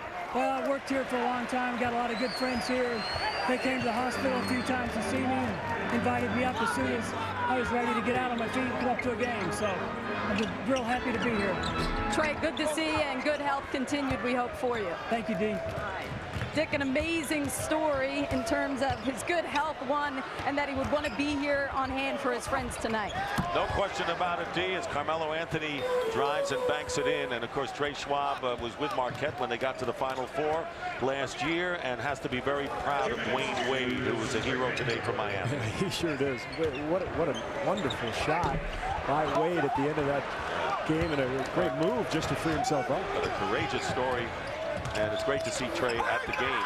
Barry claimed he was fouled, and the ball was deflected out of bounds. John Barry is beside himself, wondering why a foul wasn't called, because John Barry doesn't really put up those kinds of shots. Trenton Hassel will check into the game, replacing Latrell Sprewell, goes out with 6 points tonight. Yeah, I think Barry got hit on the wrist there and no call. It's nothing more frustrating as a shooter than to get hit on the arm and not get a call, not get to the line. Boykins guarded by Cassell. And a Minnesota foul called against Trenton Hassel. 77-61 lead for the Timberwolves. Their lead was jacked up to 22 here in the third quarter. First 6 minutes of the game, and Denver looked like they were going to really surprise some people, but it's a long game, and Minnesota came storming back after that. Well, that's what they do. They wear you out with their defense and their half-court offense. Under a minute and a half to go in the third. Zerbiak off of Matson, and it goes over. The turnovers are the only thing that really going to get into the craw of Flip Saunders. 13 turnovers tonight by Minnesota. Fortunately, a lot of them have been of that variety where the ball goes out of bounds and there's no fast break that results, because obviously Denver really needs fast break points here. Elson hitting the jumper. Where has he been? Francisco Elson coming in and hitting a couple of smooth J's, and with a minute to go, the lead is down to 14 as Denver has scored the last 8 points. And the crowd getting a little restless here. Cassell trying to post up against Boykins, settles for the jumper.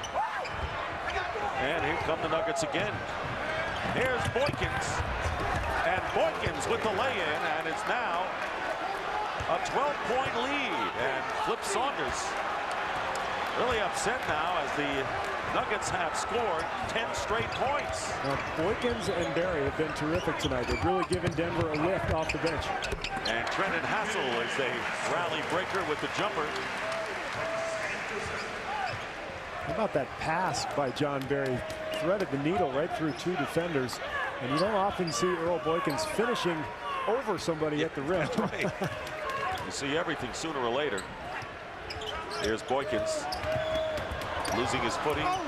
Here's Barry wide open for 3. It hits John Barry, and that is the first 3-pointer for the Nuggets tonight. They're 1 for 13, and they cut the lead to 11.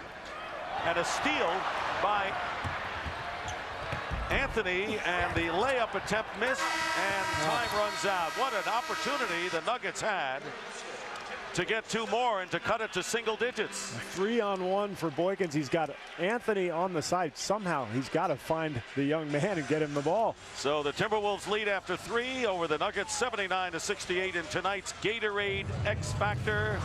Well, it's got to be Sam Cassell looking for a 3rd ring, and what a job he has done. 28 points, 11 for 16, and from 3-point range, he is 5 for 5. Gatorade X Factor tonight.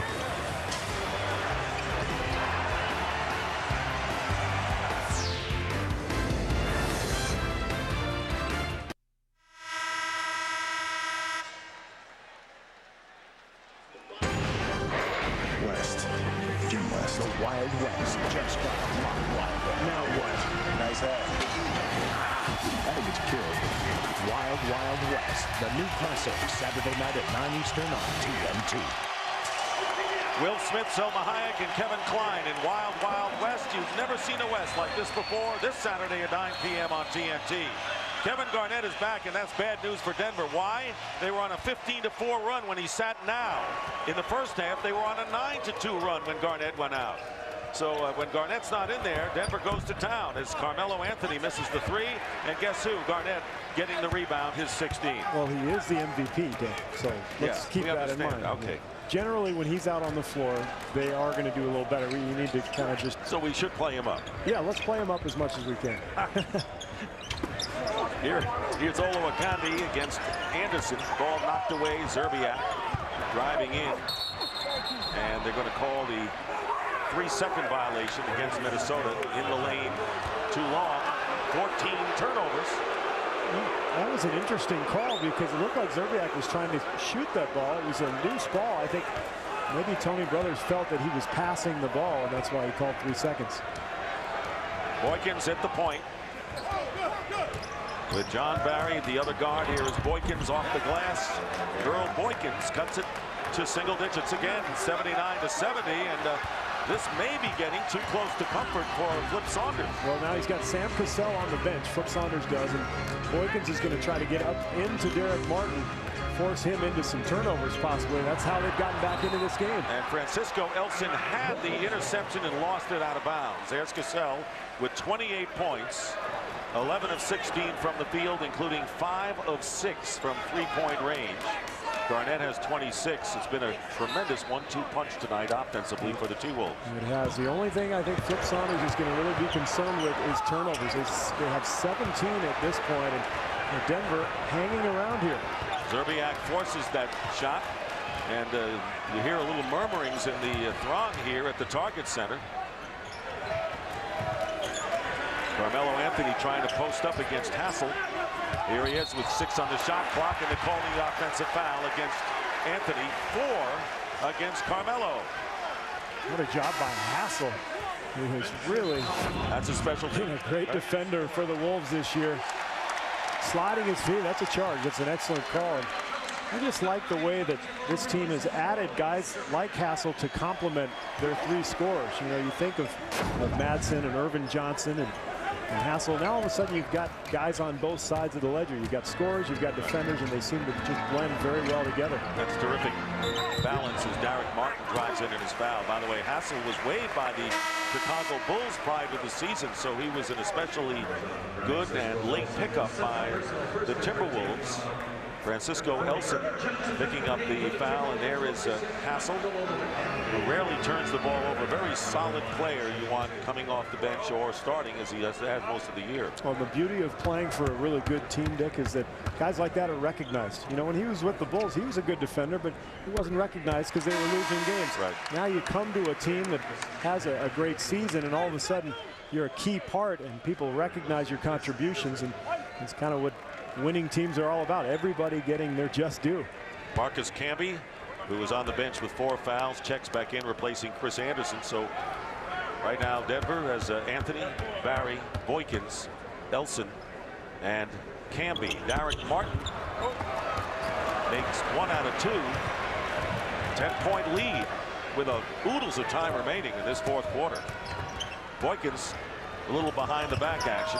Here's Camby going up, and the basket counts and the foul, and the Nuggets can cut it to 7. And this crowd has been silenced as Irvin Johnson committing his third foul, and Marcus Camby can make it an 80-73 game. Well, the Nuggets have been feeding off of the penetration of Boykins, who finds Camby, and look at the finish on this. Irvin Johnson coming over a little late, and somehow Camby gets it to go. 7-point game, amazingly. And Jeff Bezdelik's team very much in it. The Nuggets cut the early big lead down to 5, and now it's a 7-point deficit after Minnesota had opened it up by 22. Here is Garnett. Who else would you go to? Good ball movement, and from the corner, missing is Hassel. The offensive rebound, and it'll be another Minnesota foul. It'll be number 4 on Kevin Garnett. So an 18-3 run by the Denver Nuggets, very much back in this game, and a chance to cut the deficit once again. Now Garnett's going to get called for the push. Look at, yeah, that's clearly easy call to make. And how about this turnaround? Amazing, and really because of this Nuggets bench. And here's Elson again, Francisco Elson, who was a second-round pick back in 1999, hitting another jumper. It is a 5-point game, and a timeout called by Minnesota. We don't want to say Panic City, but you know, it's a 5-point lead, which was once 22. And this is where the doubts start creeping in.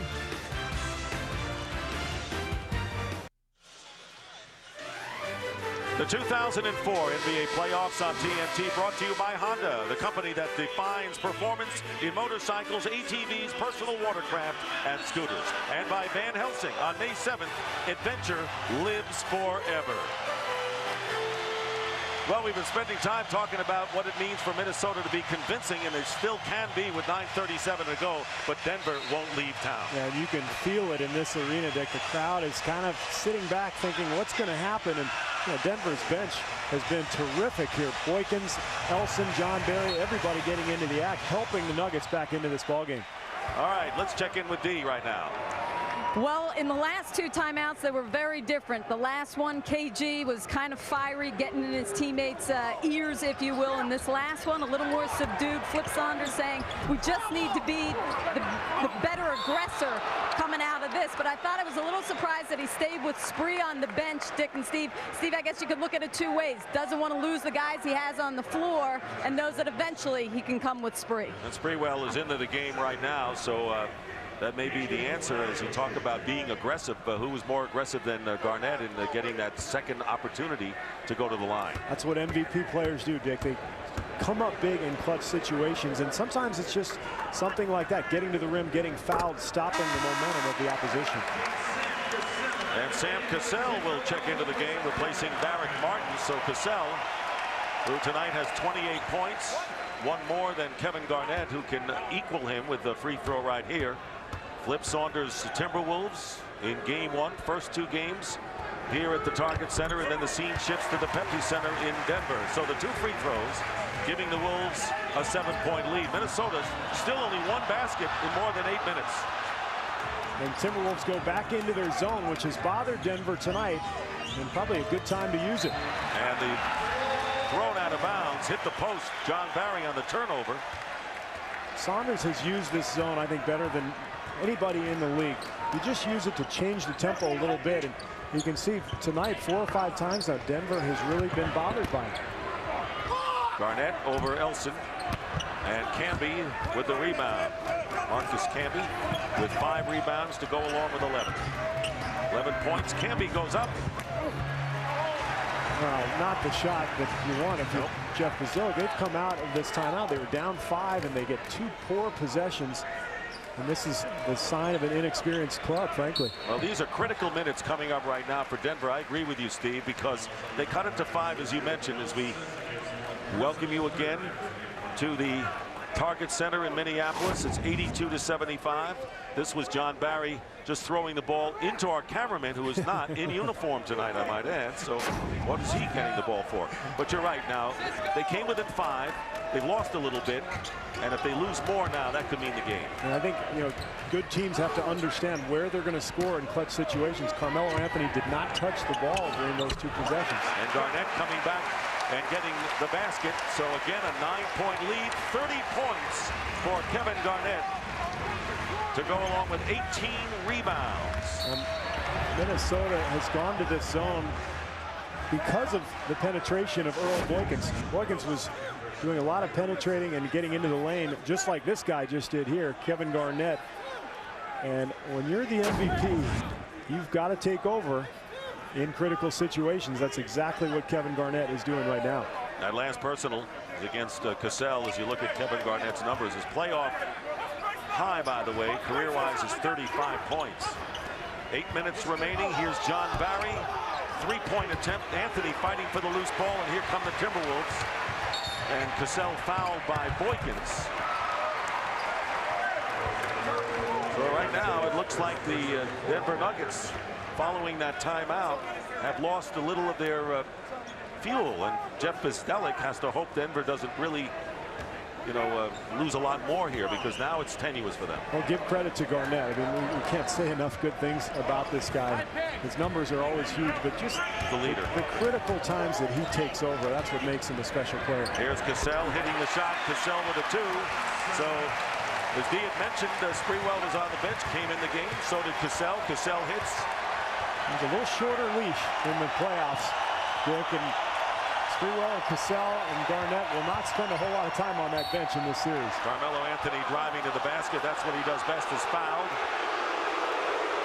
And the pushing foul called against Kevin Garnett. That's 5 on Garnett, so that becomes a serious situation for the Timberwolves. And Wally Szczerbiak gets the call off the Minnesota bench. Well, tough call here. The push from gets behind. in the lower back with that left hand. Yeah, critical play here with 7.5 minutes to go. Nuggets obviously right in this game within 10, and now the Timberwolves have to go with a lineup they're not accustomed to playing, frankly. Look at, they've got Szczerbiak, Hassel, Sprewell, and Cassell. Basically 4 guards now to go along with Irvin Johnson. So we'll see if Denver can exploit this. Looks like Jeff Bzdelik is going to go with Nene to try to take advantage of Minnesota's lack of size inside. Nene at the scorer's table right now. Cassell, who has 30 points, along with Garnett, who is on the bench with the 30. And there is a loose ball foul. And it's against the Nuggets.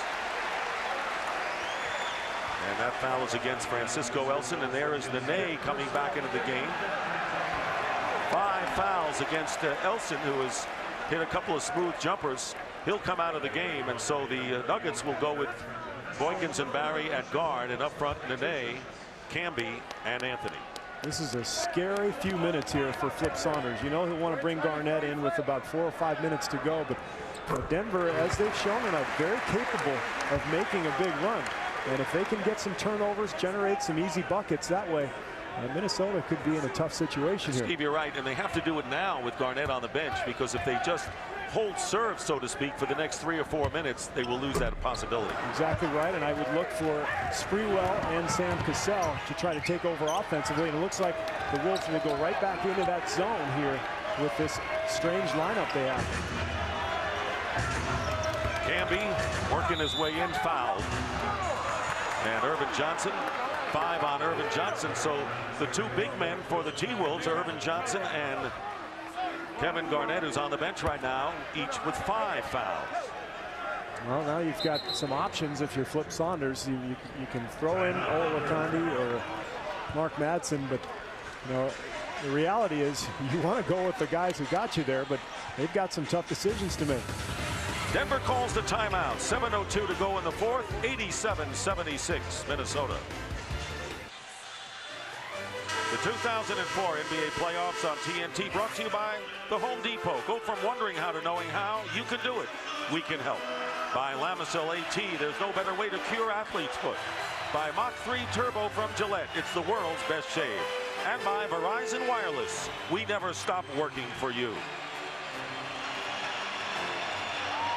Rainy night with thunderstorms in the Twin Cities, which kept the owners of the Denver Nuggets from landing. Foul trouble. Garnett has 5. Johnson has 4 and not 5 personal fouls for Denver.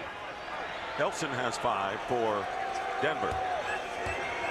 I think Denver did exactly what they needed to do against that Minnesota zone by getting the ball inside to Camby. That allowed him to get to the rim. Be interesting to see if the Timberwolves go back to this zone. They've used it almost exclusively here in the last 4 or 5 possessions. Both teams are in the penalty with 7:02 on the clock. And Camby makes one free throw to cut the lead to 10.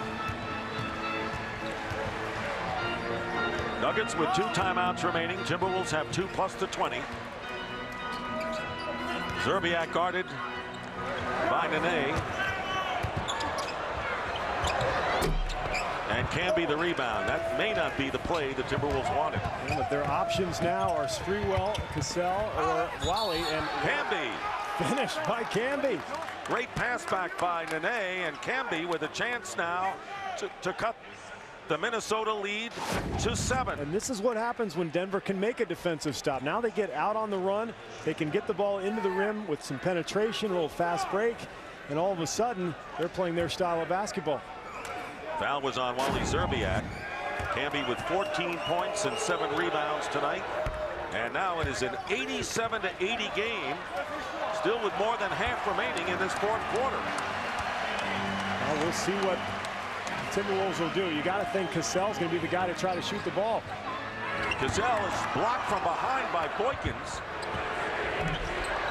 And Sprewell misses and finally put in by Hassel. Nobody boxed out for Denver on that possession. That's just critical, and that's been the story of this game, Dick. They just have not rebounded the ball. Boykins inside, nowhere to go with it. It's an 89-80 contest. Camby driving on Zerbiak, trying to keep control. Knocked away by Sprewell. 9 on the shot clock. Nene against Irvin Johnson. Nene again, stripped away by Sprewell. Behind his back and the foul. Latrell Sprewell is fouled, and they'll call it on Boykins. Or Barry, that is.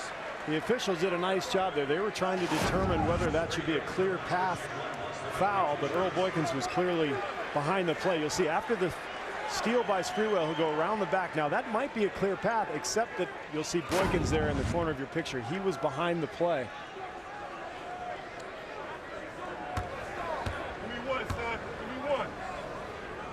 So it's a 2-shot situation. Both teams are in the penalty and have been.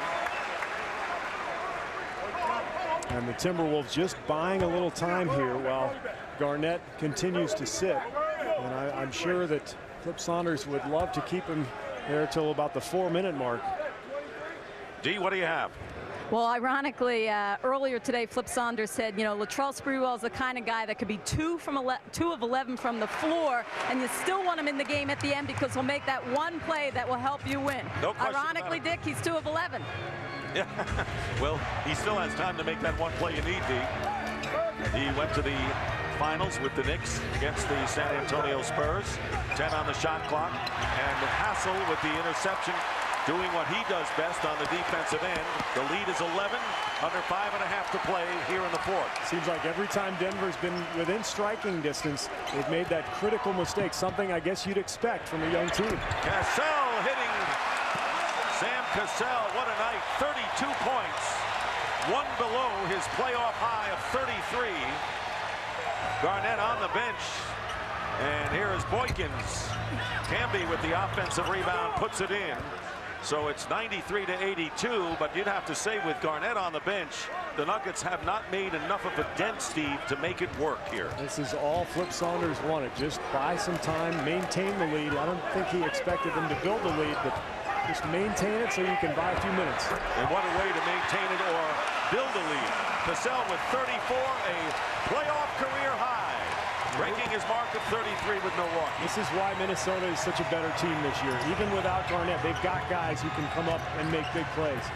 And Boykins with a great pass into Camby, getting a lot of points in the second half. 19 for Camby, 11 in the second half. I don't think I've seen this much zone defense played by one team all season. They've gone zone almost the entire 4th quarter.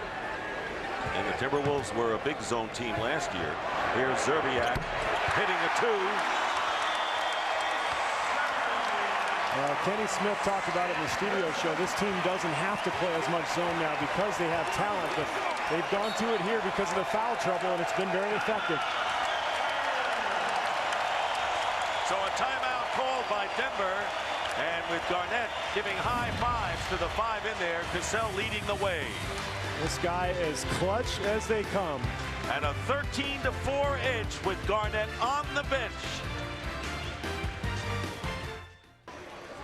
It's time for Fast on Their Feet, presented by Lamisil. A little screen and roll action with Cassell and Zerbiak. And Cassell knocking down the jumper. You'll see the reaction of Kevin Garnett. He's thrilled. And, you know, Dick, I think this is the reason that the Timberwolves are the #1 seed and a contender, because Garnett's got some help now. You look at the big three, 24, 19, 16. And tonight, look at that for Cassell. 72 points between the three of them. And Cassell has just been terrific. And Garnett back in the game, playing with 5 fouls, and that's not a big gamble at this point for Flip Saunders, leading by 13. Here is Boykins for 3. Well, it's now down to 10. Boy, he hits some big shots, doesn't he, that little fella? Boykins certainly has, and Boykins now with 11 points on 5 for 8 from the field. 97-87. Denver's done a great job just hanging around all night.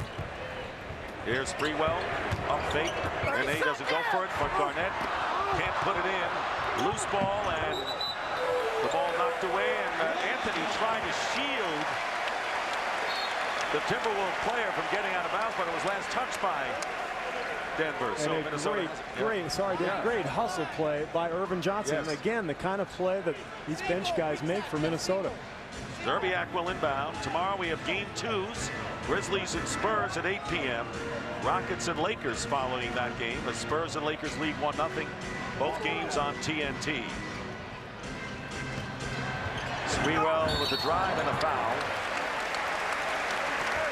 Let's see if Marcus Camby got him, because if he did, it's 5 on Camby, and it is.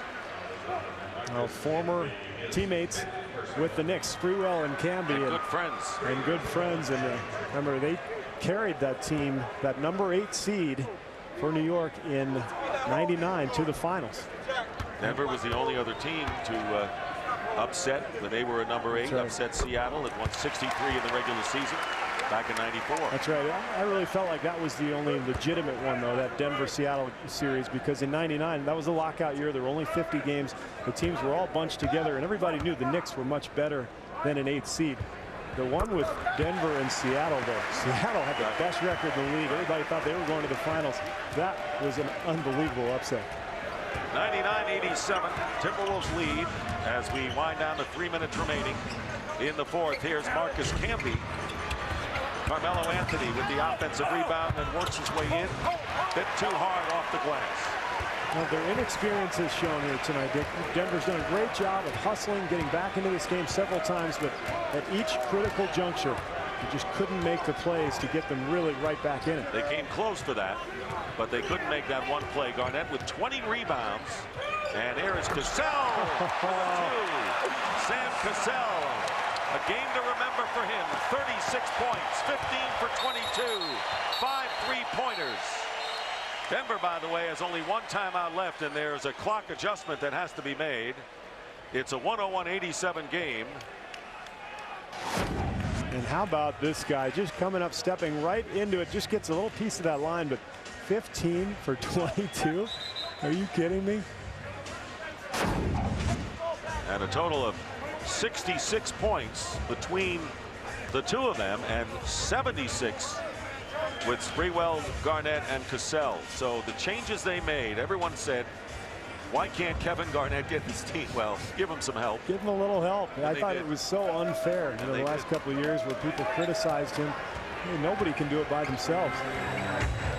101-87. Here's Earl Boykins. Boy, he has been very effective. As you see, the Nuggets with only 1 timeout left, but that may be a moot point. 12-point game, although every time you count out Denver, they hang in the game, which is to their credit going into game 2. It is. I think they can take a positive experience from this and go into game 2 with a little more confidence. Here's Garnett.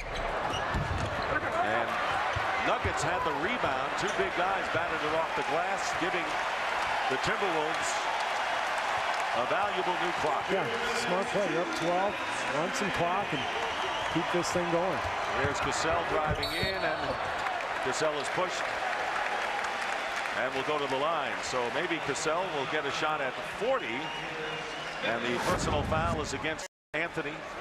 It's 5 on Carmelo. Well, Nene's been physical all night with Garnett. Garnett saying, hey, He told me that's a foul, but you know what? It's the playoffs. As Bill Walton would say, it's the playoffs. They don't call that in the playoffs. That's what Jeff Besdelic was saying to his team. You're going to get knocked down. Don't complain. Get up and play. This is what it's all about. Cassell now with 37 points. Anthony with 19 tonight. 6 rebounds. Did go to the line 10 times.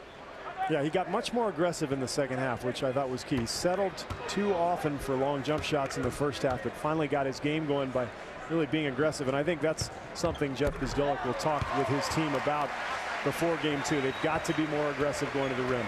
Cassell with 38 points, 103-89. Besdelic, who learned as a scout under Pat Riley in Miami and then later in New York. Native of Cicero, Illinois. Here is Anthony, long range. And Nene getting the rebound with about a minute and a half remaining. Camby with the jumper. And Sprewell, at least for Carmelo Anthony, last year he could not lose a game in the NCAA tournament. Here he can lose a little bit and still possibly advance in the playoffs. That's right. No more single elimination for him. Now, I think this is a great confidence booster for Minnesota, not only to win and to pull away at the end, but to do so with Garnett on the bench in foul trouble. Key for this club. And a great move. 40 points for Sam I Am. Unbelievable. What a first playoff game in a Minnesota uniform for Sam Cassell. 2 rings, looking for a 3rd, and a good start for him. Yeah, I'd say it's a good start. Great start. Boykins deflected out of bounds with under a minute to go. Here's Cassell's 40th. Well, this is why he's so good. He can knock down threes, but he's so good at that mid-range game. And when he gets a smaller defender on him like Boykins, he's got that post-up ability. Incredibly versatile offensive player for a guy his size. 70 points between Sam Cassell and Kevin Garnett. Garnett also with 20 rebounds. And Cassell maybe not through yet. Under a half a minute to go. Well, the Denver Nuggets finally in postseason for the first time in 9 years, and going against the #1 seed. This is a team that won 5 of their last 7 games. Did Denver, winning important games in Houston, beating Portland in overtime, and Sacramento to get the 8th spot. It means something, and it's something you can gain out of it. Oh, it's such a great learning experience for a young team. They went through pretty much a playoff schedule their last week where they had to win games, and they came up big, and now here getting a lesson from a #1 seed. But they'll take home a lot from this loss, and they'll just make some adjustments, try to bounce back on Wednesday. Well, that man fouled out. Carmelo Anthony scoring 19, and Kevin Garnett leaves the game after getting a 30-20 performance tonight. Crowd chanting MVP as they have all season long, and I think before long here in the next few weeks, David Stern will probably come into this arena and actually hand him the award. Long-time battler and a leader for this team, Kevin Garnett. This club has fought and changed a lot of faces, and the decision to draft Kevin Garnett out of the Farragut Academy in the Chicago area back in 1995 was the masterstroke. And it changed the NBA, because now everybody's saying we can't pass on that high school stud. He might be the next Garnett, so now everybody in the draft is going to pick high school guys hoping to find that gem. Well, the Nuggets got it down to 5 points and made it interesting at 80-75, and a 3-pointer by Earl Boykins. And what about Boykins tonight? 16 points in 24 minutes, and that'll do it. The game is over, and the Minnesota Timberwolves, look, they want to get past round 1 for the first time, but they have other goals in sight. Final score 106-92 as the Timberwolves beat the Denver Nuggets. A brilliant performance by Kevin Garnett, and especially Sam Cassell with a career-high 40 points in the playoffs. Well, it sets up an interesting game, too. I think Denver's learned a lot. They've learned about boxing out. I know Jeff Besdelic will talk to his club about that for sure. And for Minnesota, a great start. D-Line with Kevin Garnett. I know. All right, we are with Kevin Garnett. And Kevin, before we get to your game, you can't say enough about what Sam Cassell brought to the table tonight. Is it exactly what you hoped you would eventually get in your career? Sam should be doing this instead of me. You know, he said no. Well, maybe tired. You know, he was aggressive. I think everybody was trying to be aggressive. You know how it is in the playoffs, man. Everybody enthused, and you know, we started off with a slow beginning, but quickly got on track. He came out aggressive. I mean, exactly what we wanted to do. We wanted to come out, put some pressure on them, see how they respond to it, put them on the heels early. They did make a couple of runs when you were on the bench, and then you had to go to the bench because you were in foul trouble. Any point there that you were concerned that it would get closer than the 5 points it did? No, you know, that's the beauty in this team is that we have guys that can score the basketball. Obviously, we need a post presence, and sometimes we got to make sure that the point guards and the wing guys know that. You know, you see when we dump the ball in the middle, everything else just breaks down, and sometimes when we get away from that, it looks like we're struggling a little bit. So it's important for us to continue to do the things we've been doing up to this point and carry it out. You know, everybody's been aggressive, but we have to start from the middle and work our way out. And my last thing, playoff basketball is certainly more physical tonight. Use the phrase you told me before we started this. Say it again. About how physical it was out. Oh, yeah, real physical game, but hey, that's what we anticipate. You know, some things, you know, questionable, but hey, you got to play through it. Kevin, thanks for your time and congratulations. What's up, Mom? And Dick, what he said, it was like a boxing match out there, but we expected that. We knew it was playoff basketball atmosphere. And that was round 1D, and it goes to Minnesota. Leading scorers for the Nuggets, Carmelo Anthony and Marcus Camby, each with 19. So our final score tonight, the Timberwolves 106, the Nuggets 92. They take a 1-0 lead in the best of 7. The NBA playoffs on TNT continue tomorrow night at 8. Spurs host the Grizzlies. The NBA playoffs on TNT, once again, your exclusive home for the Western Conference Finals. So for Steve Kerr, D. Lynam, and our crew, Dick Stockton saying goodnight from the Target Center in Minneapolis. After this break, stay tuned for Ernie, Kenny, and Charles on Inside the NBA, presented by Hyundai for all of the post-game reaction.